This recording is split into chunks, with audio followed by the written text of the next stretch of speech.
নমস্কার, দেখছেন কলকাতা টিভি। আপনাদের সঙ্গে রয়েছি আমি ঋষিকেশ। শুরু করছি সেরা 10।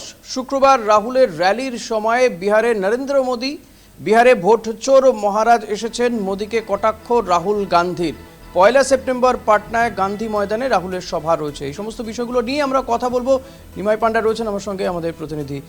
নিমাই, কি বলবে? দেখো, আবার কি অ্যাটম বোমা ফাটাতে চলেছেন রাহুল গান্ধী? কারণ 1 সেপ্টেম্বরের জন্য অপেক্ষা করছেন রাহুল গান্ধী। সেদিনই রয়েছে পাটনাতে এই ভোট অধিকার যাত্রার র্যালির সভা। পাটনার গান্ধী ময়দানে রয়েছে রাহুলের সভা।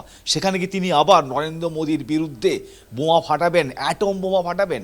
তার কারণ আজকে যেভাবে তিনি কটাক্ষ করেছেন এবং যেভাবে মোদীর বিরুদ্ধে নিয়ে বলে কটাক্ষ করেছেন যে বিহারে ভোট চোর মহারাজ এসেছেন, ঠিক কি বলেছেন আমরা অবশ্যই শুনেব।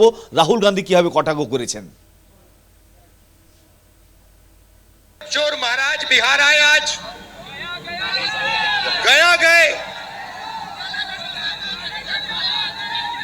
गए और कहते हैं एसआईआर की बात करते हैं। भाइयों और बहनों, एसआईआर की बात करते हैं। और मैंने जो मुद्दा उठाया, जो माधेपुरा कर्नाटक की एक विधानसभा में 1 लाख फर्जी वोट निकले, जिसके माध्यम से बीजेपी चुनाव जीती, उसके बारे में प्रधानमंत्री कुछ क्यों नहीं कहते हैं? मोदी जी को बताइए, वोट चोर, वोट चोर, वोट चोर। ये जो आवाज है सुनामी जैसे बिहार से निकल आएगी और हर प्रदेश में ये फैलेगी और अंत में पूरे देश को पता लग जाएगा कि नरेंद्र मोदी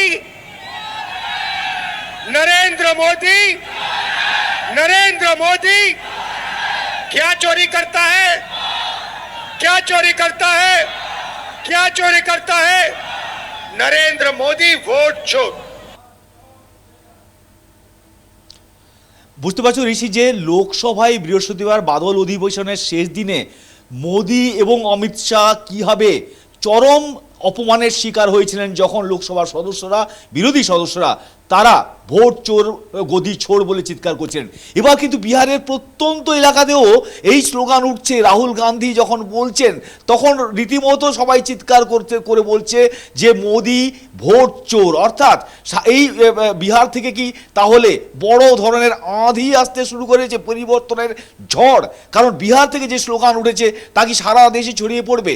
এই প্রশ্নটা যেমন সামনে এসেছে, তেমনই যেভাবে একেবারে নরেন্দ্র মোদীর বিরুদ্ধে, নির্বাচন কমিশনের বিরুদ্ধে একের পর এক বোমা ফাটিয়ে চলেছেন, তাতে রাজনৈতিক মহলে বড় কৌতূহল তৈরি হয়েছে যে তাহলে 1 সেপ্টেম্বর পাটনার গান্ধী ময়দানে নরেন্দ্র মোদীর বিরুদ্ধে কি আরো বড় কোনো অস্ত্র সানাবেন রাহুল গান্ধী? তার কারণ তিনি কিন্তু এখনো যে কোনোভাবে সারেন্ডার করবেন না নির্বাচন কমিশনের কাছে বা হলফনামা দেবেন না, সেটা কিন্তু তার বডি ল্যাঙ্গুয়েজেই বোঝা যাচ্ছে।